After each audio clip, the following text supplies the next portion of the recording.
Gawa ako ng potire guys. Ayan. Yung doon na gagawin ko ngayon ay 3 cups of flour, oil, 1 cup of oil, 1 cup of powder milk, yeast, little sugar, and salt. And syempre guys, yung do ko na yan ay nung ma-hospital pa ako niyan.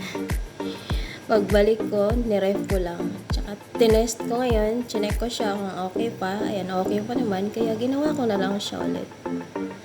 Ayan siya guys. Di ko lang na-videohan yung paano ko ginawa. Ayan.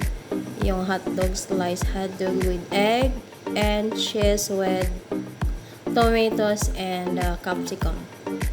Ayan siya guys. Tinikman ko din. Di ko rin na-videohan. Kaya ayan, bawas na siya. Masarap naman. Ayan. Thanks for watching.